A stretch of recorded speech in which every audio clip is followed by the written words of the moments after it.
స్నేహితులారా, ఈ సమయాన్ని బట్టి దేవునికి వందనాలు తెలియజేస్తూ ఉన్నాను.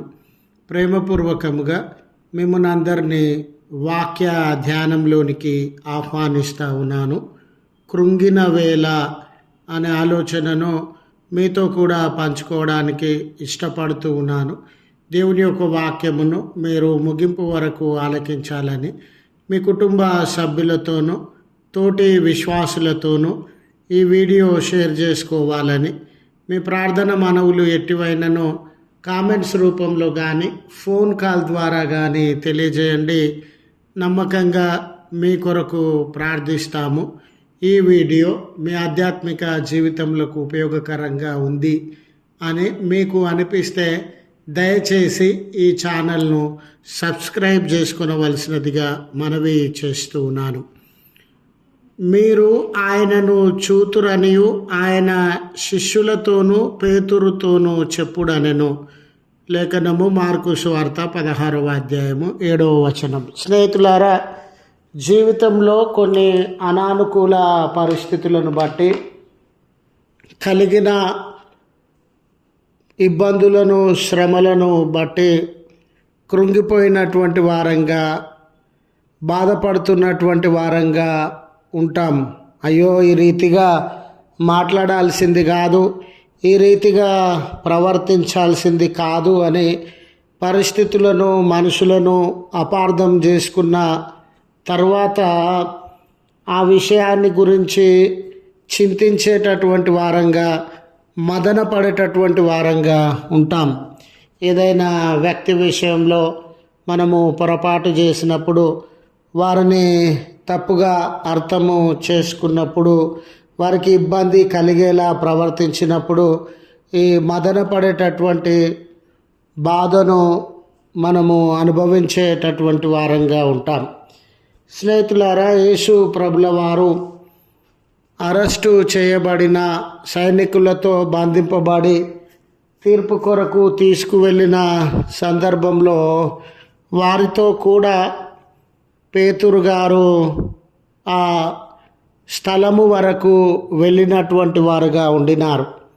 దానికంటే ముందే, ప్రభువా, మీరు చెరసాల వరకు వెళ్ళినా, మరణం వరకు వెళ్ళినా, మీరు ఎలాంటి శ్రమల వరకు వెళ్ళినా ఖచ్చితంగా నేను మీతో ఉంటాను అని పేతురు గారు ప్రగల్భములను పలికినటువంటి వారుగా, ప్రభుల వారి శ్రమను కానీ త్యాగాన్ని కానీ అర్థం చేసుకున్నటువంటి వారుగా ఉండినారు.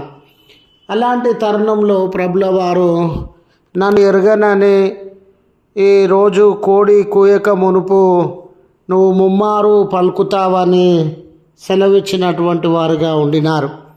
ప్రభుల వారు పలికిన రీతిగానే ఆయనను బంధించి తీసుకొని వెళ్ళే సందర్భంలో ఆ స్థలానికి చేరిన తర్వాత ఒక చిన్న బిడ్డకు భయపడి, అయ్యో, నువ్వు ప్రభువును వెంబడించిన గలిలయలలో ఒకడివి, నాకు తెలుసు, మిమ్మల్ని గుర్తుపట్టాను అనే మాటలు మాట్లాడినప్పుడు, అయ్యో, ఒట్టు, నేను ఆయనను వెంబడించలేదు, అసలు ఆయన ఎవరో నాకు తెలియదు అని ఈ కోడి కూత సందర్భంలో పలికినటువంటి వాడుగా ఉండినాడు. ప్రభువు ముందుగానే ఈ విషయములను తనతో తెలియజేసినటువంటి వాడుగా ఉన్నాడని ఎరిగి, అయ్యో, నేను నా ప్రభు అని ఒప్పుకోలేకపోయానే, ప్రభు ముందు శ్రమలలో మరణం వరకు కూడా నీతో వచ్చేదనని ప్రగల్భాలు పలికినటువంటి నేను, ప్రభు ఎవరో నాకు తెలియదు, ఆయనకు నాకు సంబంధము లేదు అని అబద్ధము పలుకుతూ ఉన్నానే అని మదన పడుతూ బాధపడుతున్నటువంటి వ్యక్తిగా ఉండినాడు. బహుశా ప్రభుల వారు శిలువ మరణము, సమాధి చేయబడము, ఇలాంటి సంఘటనలను అతడు చూస్తూ ఉన్నప్పుడు, వింటూ ఉన్నప్పుడు అతని జీవితంలో, నేను తప్పు చేశానే, నేను ప్రభువును సరైన రీతిగా అర్థం చేసుకోలేకపోయానే అని బాధపడుతున్నటువంటి వాడుగా, మదన పడుతున్నటువంటి వాడుగా అతన్ని మనము గమనించగలం.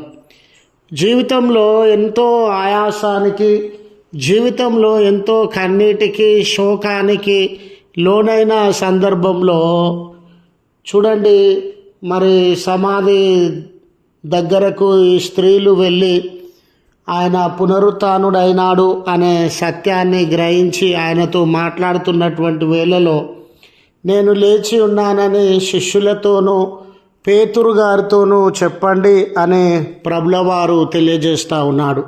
అంటే పేతురు బాధలో ఉన్నాడని, మదన పడుతూ ఉన్నాడని, తాను పడిన తొందరపాటు అతనికి చింతగా, వేదనగా మిగిలిపోయి కృంగిపోతున్నటువంటి వాడుగా, ఆయాసానికి లోనవుతున్నటువంటి వాడుగా ఉన్నాడని ప్రభు గ్రహించి ఆ కృంగుబాటులో నుండి అతడు బయటకు రావాలని, ఆ వేదనకరమైన మదన పడుతూ ఉన్న తన మాటను బట్టి, తన చర్యను, ప్రవర్తనను బట్టి కృంగుబాటుకు లోనవుతూ ఉన్న పేతురు గారు కూడా సంతోషంలోనికి, ఆనందంలోనికి, కృంగుబాటులో నుండి బయటకు రావాలని ఈ మాటను ప్రభు తెలియజేస్తూ ఉన్నారు. స్నేహితులారా, మన జీవితాలలో కూడా మనము ఏదైనా విషయం కానివ్వండి, కృంగుబాటుకు, వేదనకు లోనవుతూ ఉండగా ప్రభు మనలను పేతురులాగా బలపరిచేటటువంటి వారని, పేతురు గారి వలె మన జీవితంలో స్థిరమత్వాన్ని అనుగ్రహించే దేవుడని, మన కృంగుబాటును, కన్నీళ్లను ఆయన గుర్తు చేసుకునే దేవుడని జ్ఞాపకం చేస్తూ ఈ మాటలను ముగిస్తూ ఉన్నాను.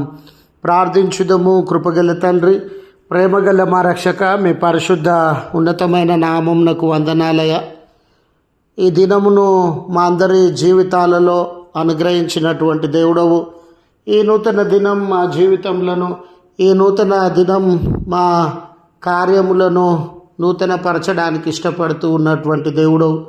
ఎక్కడెక్కడ మేము నూతన పరచబడవలసి ఉండినదో మా ఆలోచనల, తలంపుల, కార్యముల, ప్రవర్తనల, మాటల, నిర్ణయముల, వీటన్నిటి అందు మీ చిత్తమును నెరవేర్చగలిగిన నూతన ప్రవర్తనను, ఆలోచనలను మాకు అనుగ్రహించండి. మాలో ఎవరైనా కృంగిపోయేవారుగా, బాధింపబడుతున్నటువంటి వారుగా ఉంటే పేతురును ఆదరించిన రీతిగా మమ్మను ఆదరించండి. ప్రార్థనలో ఏకీభవించుచు ఉన్న బిడ్డల జీవితంలో ఈ సమస్యలున్న, భారములున్న, బంధకములున్న మీ నామమున దూరపరిచి వారి కన్నీళ్లను తుడవండి యేసయ్య. ఈ దినాన జన్మదినాన్ని, వెడ్డింగ్ యానివర్సరీస్ని జరిగించుకొనుచు శుభకార్యములను ప్రారంభించుచు ఉన్న బిడ్డలందరితో మీరుండండి. వారి ప్రయాణాలలో మీ సహాయాన్ని దయచేయమని క్రీస్తు పేరట వేడుకొనుచు ఉన్నాము తండ్రి. ఆమెన్. తండ్రి, కుమార, పరిశుద్ధాత్మ త్రియేక దేవుని దీవెన మనకు తోడై ఉండి మనలను కాపాడును గాక. ఆమెన్.